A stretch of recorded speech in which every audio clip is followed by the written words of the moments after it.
140 शब्द प्रति minute. Dictation ready start.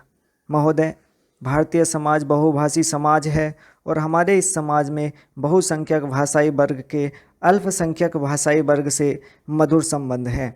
अतः यहाँ बहुभाषिता सहज स्थिति के रूप में स्वीकार्य है। इस समाज में व्यक्ति एक भाषा से दूसरी भाषा की यात्रा करता रहता है और ऐसे में एक ही वाक्य में एकाधिक भाषा के तत्वों का समन्वय कर वह अपना कार्य आसान कर लेता है। औरू टिकट दीजिए। और यह एक पंक्ति राष्ट्रीय एकता के सूत्र में एक और सूत्र बढ़ा देती है। राष्ट्रीय एकता का संबंध समूह मस्तिष्क से होता है और समूह मस्तिष्क को प्रभावित, संचालित तथा नियंत्रित करने के लिए संप्रेषणीयता की शक्ति का उपयोग किया जाता है।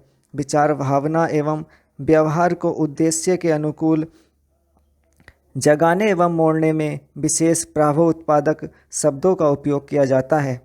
विज्ञापनों की भाषा, चुनावों की भाषा, क्रांति की भाषा, आंदोलन की भाषा आदि वाक्यांश भाषा की इसी शक्ति की ओर संकेत करते हैं और यह शक्ति राष्ट्रीय एकता को पुष्ट करने में सर्वाधिक कारगर होती है, हुई भी है। भाषा समन्वय और राष्ट्रीय एकता के संदर्भ में उस शक्ति की प्रभाव उत्पादकता को विज्ञापन मिले सुर मेरा तुम्हारा में परखा जा सकता है।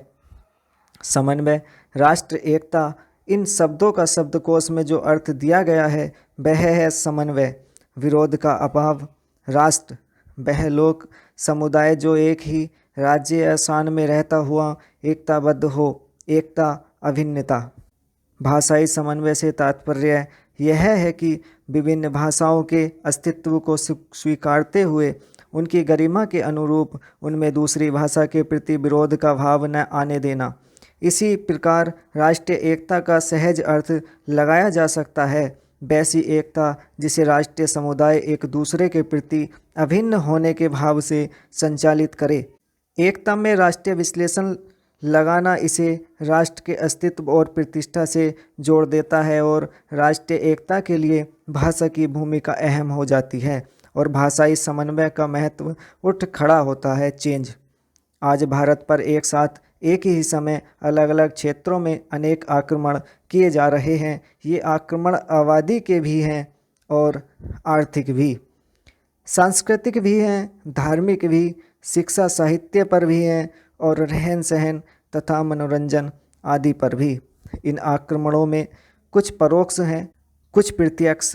कुछ आक्रमणों से केवल सरकार अवगत है और केवल कुछ का आम आदमी को भी पता है।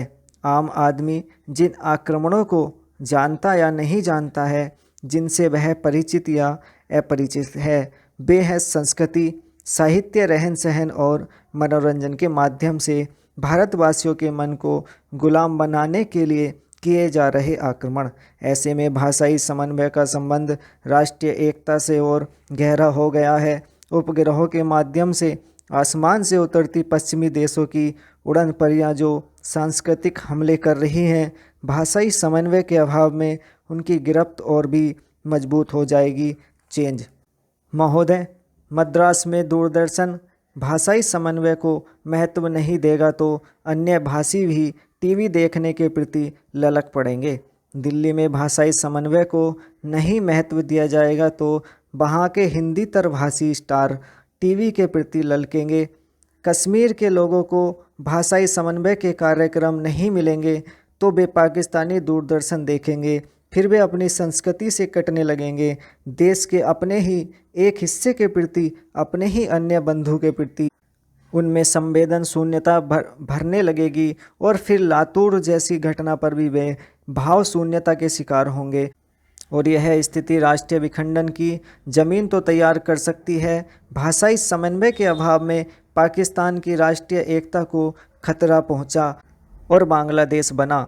अपने देश को ही लें, ऑपरेशन ब्लू स्टार के दौरान भाषाई समन्वय पर उतना ध्यान नहीं दिया गया। फलतः देश के अन्य हिस्सों में आम आदमी के मन का आक्रोश भड़का जो राष्ट्रीय एकता के लिए घातक रहा। वहीं हजरत बल प्रकरण में हजरत बल को सेना द्वारा रौंद दिए जाने के विदेशी समाचारों के प्रभाव को भाषाई समन्वय के सिद्धांत पर ही हम पूरी तरह रोक पाने में समक्ष रहे। इस प्रकार भाषाई समन्वय के आधार पर उभरी राष्ट्रीय भावना हमारी राष्ट्रीय एकता के लिए सार्थक सिद्ध होगी। स्टॉप।